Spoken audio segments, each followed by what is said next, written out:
Jusqu'à 9h, vous écoutez Sébastien Krebs sur Europe 1. Depuis le début de l'été, une idée de lecture, c'est le livre du jour et c'est à la librairie Mola de Bordeaux. Avec Stéphane Place. Bonjour Stéphane. Bonjour Sébastien, bonjour à tous. Alors, comme on le dit souvent, la lecture est une fenêtre ouverte sur le monde et sur son histoire.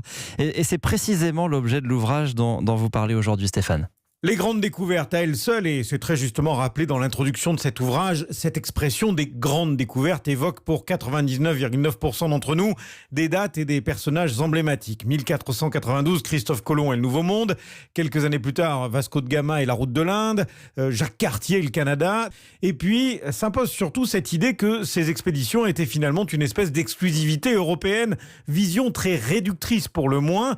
D'où le grand intérêt que présente ce livre, L'exploration du monde, rédigé sous la direction de Romain Bertrand et que vous recommande Jean-Baptiste Garros, libraire chez Mola. Romain Bertrand a voulu revenir sur une mythologie qui s'est forgée au 19e siècle. Cette mythologie, finalement, des grandes découvertes, mais qui seraient des grandes découvertes européennes. Les Européens ne sont pas les seuls à avoir exploré le monde, et ça, on le voit dès le début du livre qui s'ouvre sur la date de 645, qui est en réalité à la pérégrination, on peut dire, du moine Shangzong, un moine chinois qui a parcouru l'Asie, notamment de la Chine, jusqu'à l'Inde, pour rendre compte de l'état du monde à l'empereur. Ça, c'est une première grande découverte. Une autre histoire des grandes découvertes qui va de 645 à 1938 et se succède ainsi par date, au fil des pages, presque une centaine de récits d'aventures que l'on doit à des spécialistes, de grands historiens, avec pour la rédaction de cet ouvrage un chef d'orchestre, Romain Bertrand. C'est d'abord la volonté, non pas de ruiner le grand récit des grandes découvertes, c'est-à-dire cette romance de la modernité européenne, mais de le prendre très au sérieux et donc d'en engager d'une certaine façon l'inventaire critique.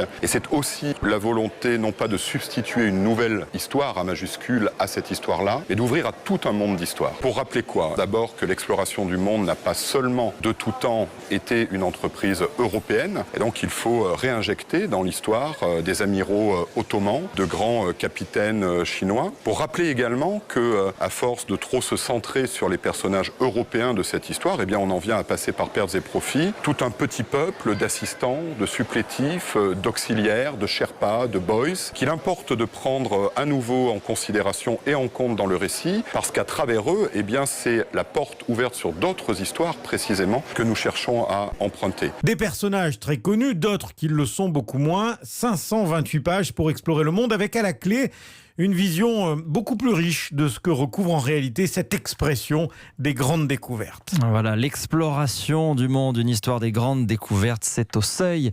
Merci Stéphane Place, chaque matin, vos conseils lecture à 8h moins 10.